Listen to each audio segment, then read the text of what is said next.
I was caught off guard leading up to this week for the pre-orders of Destined Rivals. So to give a little context to the title of the video, I did not look into the Team Rocket set basically coming into this week for the pre-orders, right? For months, we've heard about hype of the Team Rocket set. It was a long time ago. We started hearing rumblings about it, and I got very excited because over here I have my binders of my favorite master sets, and the original Team Rocket is on that shelf, right? I love the Dark Pokemon, Dark Blastoise, one of my favorite cards in Pokemon in general. I absolutely was sold on a new dark set with the artwork we see today because I think the artwork is some of the best we've seen. We had 151, right, which heavily played into nostalgia, and the artwork was incredible. It was a special set. I was like, okay, they did this with 151. I'm hearing all this talk of Team Rocket. So I was fully expecting the Team Rocket set to be an announcement of a dark Pokemon set. What I didn't realize is that the sets I'd been looking at in Japan, Heatwave Arena, and then the Glory of Team Rocket, which we're seeing now, is going to be a combination of those, and we're calling it Destined Rivals. And really, what it is just a combination of Team Rocket cards with other trainers. So it mirrors way more the Gym Challenge and Gym Heroes from the original Wizard cards, which are still really cool sets. And there are definitely cards in these sets that I like, but I was way less hyped for Destined Rivals specifically when I found out that it wasn't a dark Pokemon set. I didn't even go and try and pre-order anything. It was just another one of the sets that, hey, if I can find some sealed product at retail, I'll go get it. I'm not going to pay secondhand prices for it with all the scalping and the hype going on. People are very afraid of missing out on stuff. People are really into investing in sealed product or grading, all the combination of stuff. I'm not interested in that. However, I do like to play the game, especially with my sons and some friends.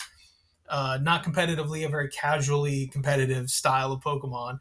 I do have my deck building, over here, which is kind of insane for the level that I play at, but I enjoy it, right? And that's kind of the point of the hobby, is to have some fun. And so the archetype is essentially based around trainers and Team Rocket for this Journey Together and Destined Rival set. So I totally understand, the concept of it, and the branding for what we just saw in Destined Rivals is 100% Team Rocket. I mean, you can see some of the product is just covered in red and black. It looks great. I'm probably going to replace my Shrouded Fabled dark box for the dark Pokemon with one of these ETBs when I get my hands on one.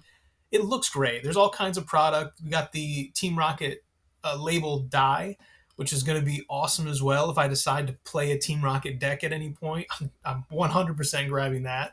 So there's some really cool product. And then when you look at the overview, it tells you that essentially you can join the trainers or join Team Rocket, right? So you can take control of whatever Pokemon that you're a fan of. And there's 240 cards in the set, more than 15 Pokemon EX, 85 trainers.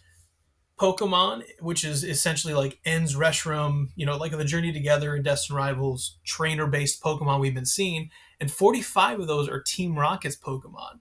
So it's not a dark Pokemon set. It is a Team Rocket set, but it's something completely different. It's more like, here in Gym Challenge, when you go to Pokelector, we have Rocket's Mewtwo. And then I believe Rocket's Zapdos is, I think, yeah, it's next in the set.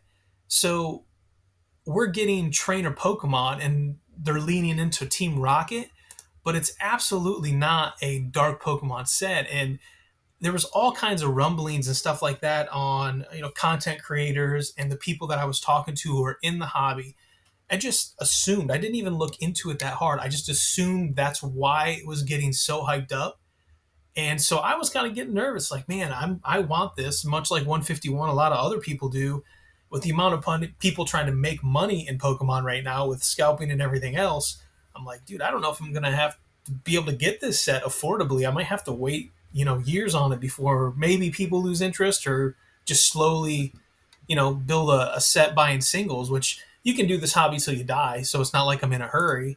And there are some really great cards. Like you can see some of the stuff that we've had revealed. That Rapidash is top tier. I absolutely want that.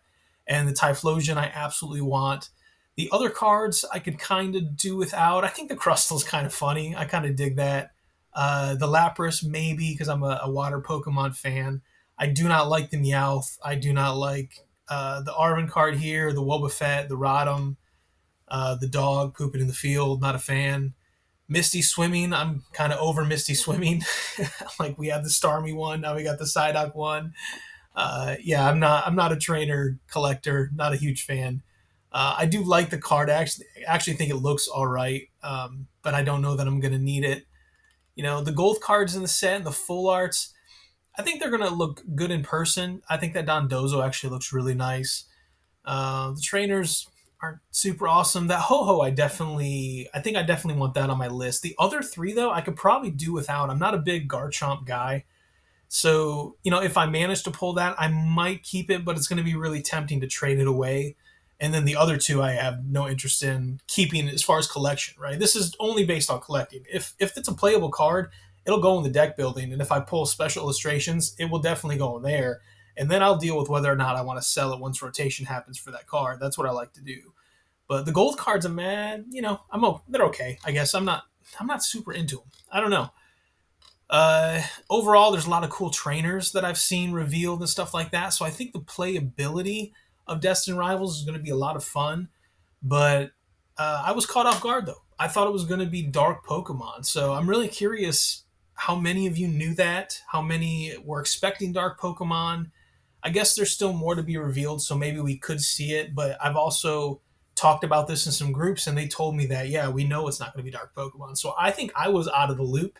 But I don't know. I'm curious what you guys think. Were you expecting a dark Pokemon set? Are you more hyped or less hyped with what you've seen? We have that Rockets Mewtwo that got revealed, which is a basic Pokemon with 280 HP. And then if you put a Bravery Charm on it, 330 HP for a basic Pokemon, which is just absolutely absurd. So it could be super fun to play. But from a collectability side of things, this is a Gym Challenge, Gym Heroes Journey Together Destined Rivals mirror. This is not Dark Pokemon, and it just surprised the heck out of me because the hype that I saw on it, I was convinced without looking into it that that's what it was. So let me know what you think of the new set and maybe the cards you've seen. If you're into this Journey Together and Destined Rivals trainer type Pokemon, if this is the kind of thing you like to collect or maybe play, uh, I think it could be a lot of fun. I think there's still cards that I want for sure, but I don't think I'm going to need a master set for either one. And I got to be honest, I'm kind of relieved. So I will see you guys next time. Please keep updated with the content. Like, subscribe, whatever you want to do to support the channel. If you don't, it's okay. I'm here. I'm doing it for fun anyway. So I will see you guys on the next video.